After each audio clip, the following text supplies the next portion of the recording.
حضرت شیخ احمد مجدد الفسانی علیہ رحمہ فرماتے ہیں، جو شخص اپنے اوپر 10 چیزوں کو لازم کر لیتا ہے تو لازمی نتیجہ یہ ہوتا ہے کہ وہ متقی بن جاتا ہے۔ وہ 10 چیزیں کون سی ہیں؟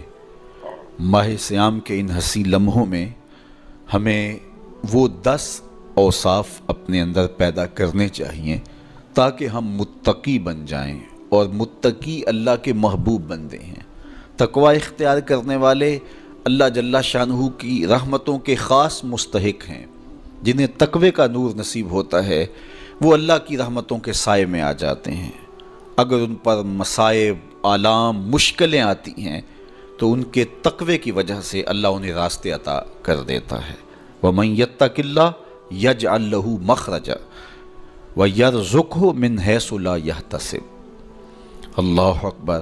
ارشاد فرمایا کہ جو اللہ سے ڈرتا ہے، تقوی اختیار کرتا ہے، اس کے لیے ہم مصیبت سے نکلنے کے راستے پیدا کر دیتے ہیں، اور اللہ جل شانہ اس کے لیے وہاں سے رزق عطا کرتا ہے جہاں سے اسے گمان بھی نہیں ہوتا ہے۔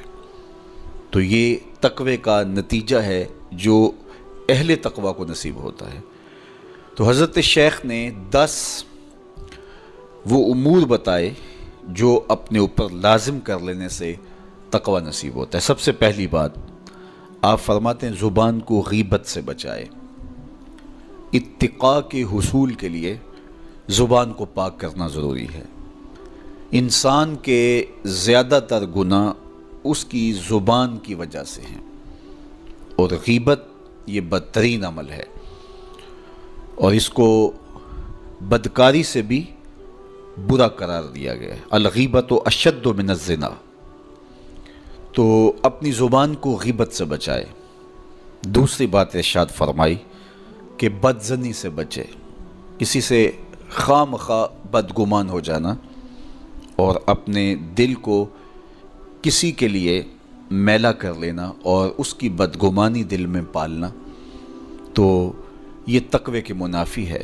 تو کسی کی بدگمانی سے، بدظنی سے اپنے دل کو بچائے، زبان کو غیبت سے بچائے، دل کو بدگمانی سے بچائے، اور مسخرہ پن سے بچے۔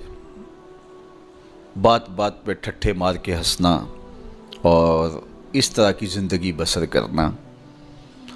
اور آج کل تو جب بھی دوست احباب اکٹھے بیٹھتے ہیں تو سنجیدہ اور متین باتیں کم ہوتی ہیں، زیادہ وقت لطیفوں میں ہی کٹ جاتا ہے۔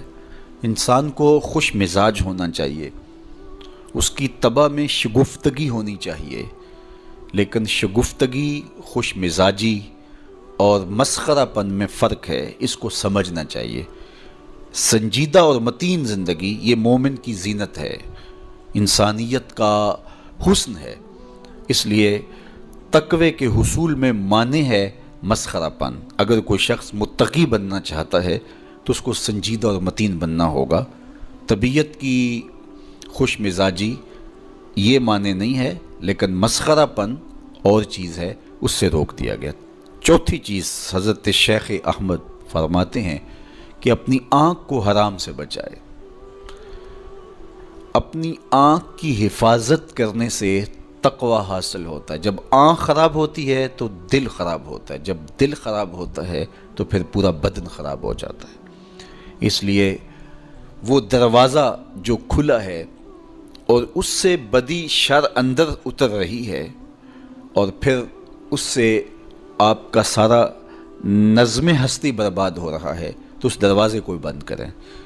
تو اپنی آنکھ کو حرام سے بند کریں۔ پانچویں چیز ارشاد فرمائی، ہمیشہ سچ بولے۔ جھوٹا شخص کبھی متقی نہیں ہو سکتا۔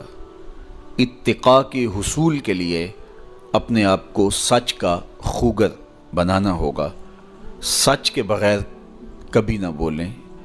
جھوٹ بولنے والے کی زبان سے شر پھیلتا ہے، اور جب کوئی شخص جھوٹ بولتا ہے تو حدیث پاک میں آتا ہے اس سے بدبو نکلتی ہے، جس کو عام لوگ تو نہیں سونگھ پاتے، لیکن اللہ کے فرشتے 1 میل دور پیچھے ہٹ جاتے ہیں۔ تو مومن سچا ہوتا ہے، مومن جھوٹا نہیں ہوتا، اور تقوی کے اصول کے لیے سچ شرط ہے۔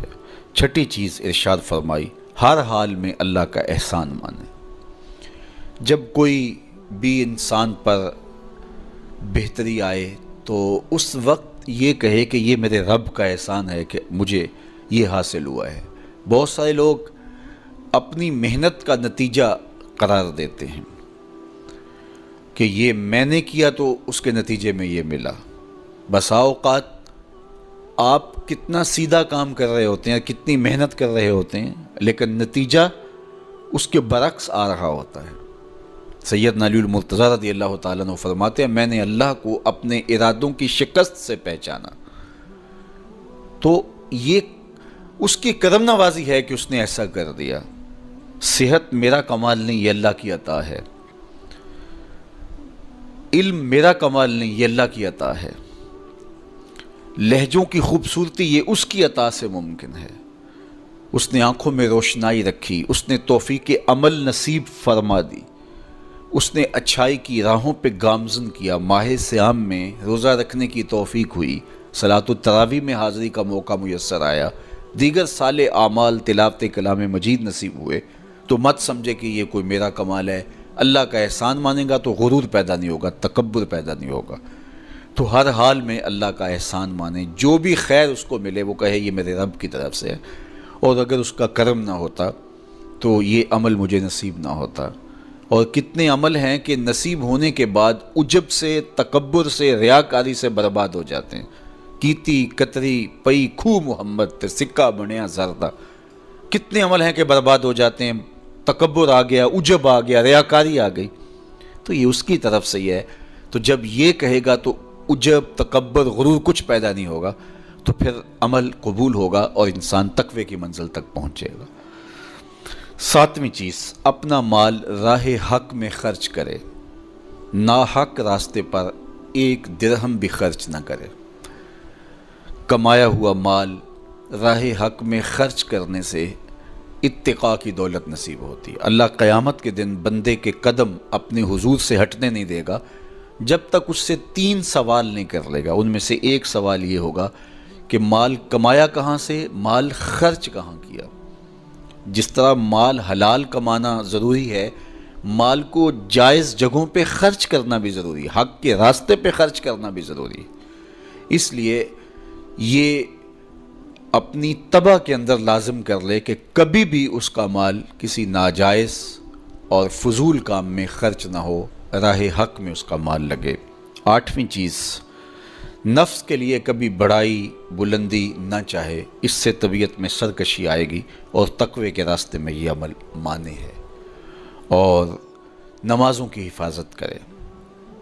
نمازوں کی اگر حفاظت نہیں کرتا تو باقی سارے عمل اس کے پاس ہیں، تو وہ متقی کیسے بن سکتا ہے؟ چونکہ یہ تو اسلام کا بنیادی فریضہ ہے جو اہل ایمان پر لازم کیا گیا ہے، جو کسی صورت کے اندر بھی، حتیٰ کہ حالت بیماری کے اندر بھی معافی جس کی نہیں ہے، سفر کے اندر بھی نماز کی معافی نہیں، مختصر کر دی گئی، قصر کر دی گئی، لیکن معافی نہیں دی گئی، حالت جنگ کے اندر بھی اس کی معافی نہیں ہے۔ تو نمازوں کی محافظت کرے۔ اور 10ویں چیز، حضرت شیخ فرماتے ہیں عقیدوں کی صحت کا خیال رکھے، اپنے عقیدے، اپنے نظریات خوبصورت رکھے۔